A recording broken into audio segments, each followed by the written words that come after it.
Салам достор, биздин каналга жазылыңыздар. Башкалар көрсөтпөгөндү биз көрсөтөбүз.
Дом Гудя Айтматова. Информация, которая большой произошла.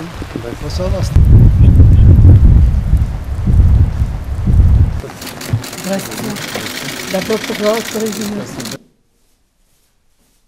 2 года наша семья здесь жила. Вот после смерти мы его преобразили. Огромная часть, конечно, находится в архиве. Я тоже потом покажу, объясню. Здесь вот небольшая коллекция тарелок, которая появилась во время поездок. Здесь всегда он встречал гостей. Здесь восстановлен. Пойдемте дальше. И она родилась здесь, на берегу Иссык-Куля, в городе Каракол. Кулочка нам был маленький. А это уже отец, я и сестра. Это Иссык-Кульский форум здесь проходил в 1986 году. Очень много было знаменитостей, именно вот интеллектуалы, люди искусства, культуры. Это, помните, Московский кинофестиваль, да, здесь Харви Кейтел, другие вот. А мама, да, снимала фотографию, тоже была в Кремле. Вот здесь я хочу вам показать награды, частью, не знаю. Вот здесь вот главная высшая награда Люксембурга. Как раз в Люксембурге он был. Вот здесь также фотографии. Это вот во время съемок «Белого парохода», киногруппа. Вот. А вот здесь, да. Это очень ценные книги, коллекционные. Также хотел здесь показать рукописи. Рукописи он всегда писал от руки. Если печатал, он говорил, что теряется мысль, поэтому он всегда предпочитал писать от руки. Вот, пожалуйста. Вот, посмотреть, он всегда переправлял, зачеркивал. Очень такой сложный процесс был при написании произведений. То есть видно его процесс.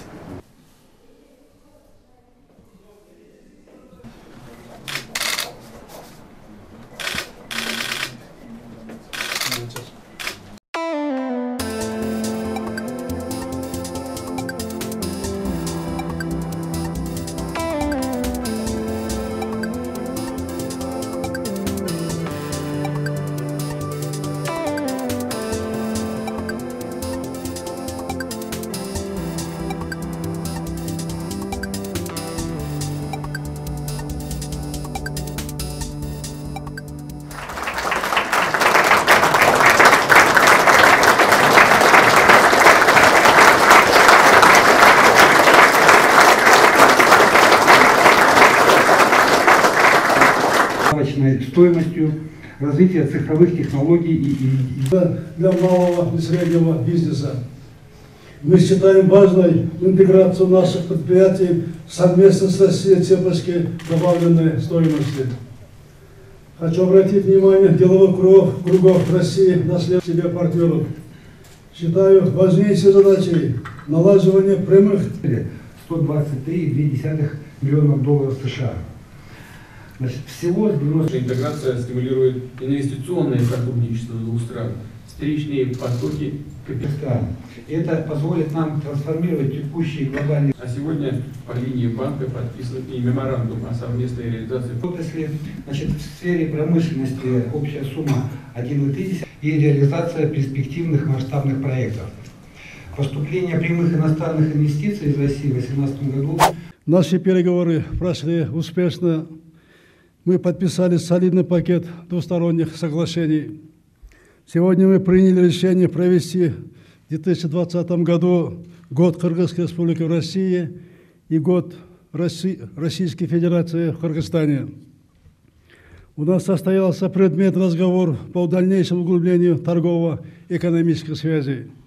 Особое внимание было уделено созданию условий для увеличения товарооборота и инвестиций. С удовлетворением хочу подчеркнуть, что благодаря личному участию и поддержке Владимира Владимировича сложился активный и доверительный диалог по всем направлениям сотрудничества. Уважаемые друзья, за последние годы торгово-экономические связи Кыргызстана и России значительно расширились. Кыргызстан активно взаимодействует в рамках Евразийского экономического союза. Благодаря образованию союза были сняты торговые и административные барьеры между нашими странами. В рамках Евразес начался процесс развития транспортной инфраструктуры и логистики. Произошло оживление торговли в условиях отсутствия таможенных границ. Предприниматели Кыргызстана получили доступ к 180-миллионному рынку Евразес. Сегодня с уверенностью можно констатировать, что наша интеграция в Евразийский экономический союз проходит успешно.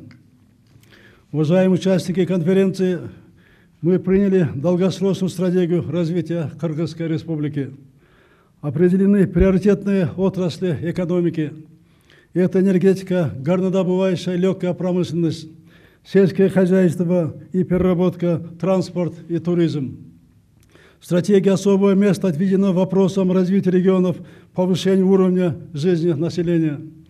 Для нас актуально привлечение российских инвестиций, создание благоприятных условий для деловых кругов, особенно для малого и среднего бизнеса. Мы считаем важной интеграцию наших предприятий совместно с Россией цепочки добавленной стоимости.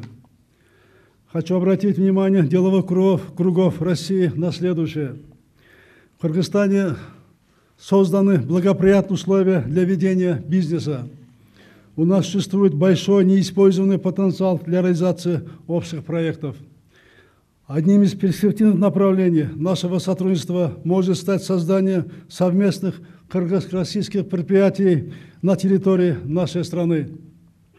Предлагаю рассмотреть возможность производства комплектующих материалов, запасных частей для промышленных предприятий России.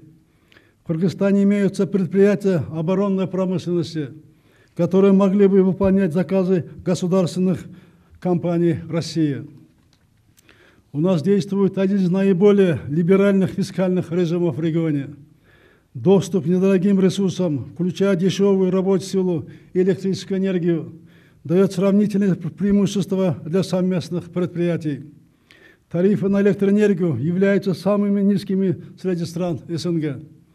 В стране присутствует квалифицированная рабочая сила и гибкая система образования, которая позволяет в короткие сроки подготовить необходимый персонал. В Кыргызской республике все сектора экономики открыты для внешних инвесторов. Активно продвигаются инструменты государственно-частного партнерства. Предоставлены значительные налоговые преференции для инвесторов, реализующих региональные проекты в промышленности. На данное время Кыргызстан является единственной страной в Центральной Азии, получившей право ВСП+. 2019 год был объявлен в Кыргызстане годом развития регионов и цифровизации страны. Кыргызстан нуждается в промышленности нового типа, высокотехнологичной, компактной и экологически чистой. Мы готовы объединить наши усилия по созданию и использованию новых технологий и инноваций в сфере зеленой экономики, энергосбережения, возобновляемых источников энергии, биоинженерии и нанотехнологий. Уважаемые друзья, в современных условиях очевидным становится важность объединения потенциала и ресурсов наших регионов. Мы придаем важное значение активному вовлечению регионов наших стран в процесс межрегионального взаимодействия. Очень важно устанавливать побратимские отношения между городами. На мой взгляд, основой должна быть скоординированная работа между губернаторами. Поддерживая прямые контакты, регионы сами выбирают себе партнеров. Считаю важнейшей задачей налаживание прямых контактов между сельхозпроизводителями и перерабатывающими предприятиями Кыргызстана и России. Помимо укрепления связей на правительственном и региональном уровнях, надо поддерживать и развивать прямой диалог между деловыми кругами. Мы готовы поддерживать пожелания бизнес-сообщества по упрощению наших процедур и улучшению делового климата. Особого внимания требует вопрос развития сотрудничества между регионами в сфере туризма. Горный, экстремальный этнотуризм становится все более привлекательным для туристов из Российской Федерации. Для наших туристов регион России представляет также особый интерес своим культурно-историческим наследием. Уважаемые друзья, не могу обойти стороной гуманитарные аспекты сотрудничества. Это направление тоже надо активно развивать. Важно продолжить практику проведения совместных дней культуры и общественно значимых мероприятий. Особое внимание необходимо обращать в научно-образовательной сфере вопросам подготовки кадров и молодежной политики. Вчера состоялся первый форум ректоров высших учебных заведений Кыргызстана и России. В работе форума приняло участие большое количество руководителей ведущих вузов двух стран. На данном форуме из России участвовали более 70 вузов, а Кыргызстан был представлен 60 вузами. Уважаемые участники конференции, сегодняшняя межрегиональная конференция впервые проводится в таком внушительном масштабе. В ее работе участвуют более 700 представителей российских и кыргызских компаний. Итоги конференции обнадеживают и радуют нас всех. По предварительным оценкам подписаны двухсторонние документы на общую сумму более 6 миллиардов долларов. И это означает, что данный форум становится эффективной площадкой для развития торгово-экономического и культурно-гуманитарного сотрудничества между Кыргызстаном и Россией. Подписанные контракты и межрегиональные соглашения послужат укреплению всестороннего взаимодействия между Кыргызской Республикой и Российской Федерацией. Хочу еще раз подчеркнуть, эти результаты достигнуты при личном участии и поддержке Владимира Владимировича Путина. Уверен в успешной реализации всех достигнутых договоренностей и намеченных планов. В завершение своего выступления хотел бы выразить свою признательность всем участникам форума, в особенности российским коллегам, за активную содержательную работу. Уважаемый Сооронбай Шарипович, уважаемые коллеги, друзья, я также рад всех приветствовать, всех участников уже восьмой российско-киргизской межрегиональной конференции. Регулярные встречи в таком формате, как справедливо отметил президент Кыргызстана, действительно важны и востребованы. Они дают возможность руководителям регионов, местных органов власти, представителям экспертных, деловых кругов, да, и общественных организаций напрямую обсуждать актуальные вопросы сотрудничества, согласовывать позиции, сообща вырабатывать планы по расширению взаимовыгодной кооперации. В результате межрегиональное сотрудничество наполняется конкретным содержанием, вносит вклад в развитие всего комплекса двухсторонних отношений.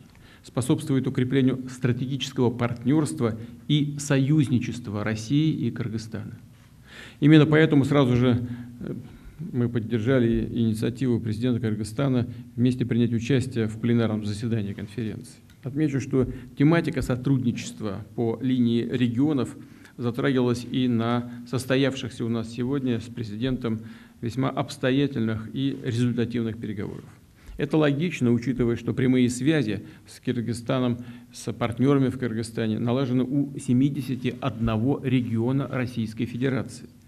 А в ходе нынешнего визита соглашение о торгово-экономическом, научно-техническом, культурном взаимодействии, насколько мне известно, подписано Свердловской и Тюменской областями, республиками Коми и Башкортостан. Словом, чувствуется деловой настрой представителей регионов двух стран на совместную продуктивную работу. Об этом свидетельствует и солидный состав участников конференции. Здесь собралось свыше, по данным киргизских друзей, свыше 800 делегатов из 18 российских субъектов и 7 киргизских областей.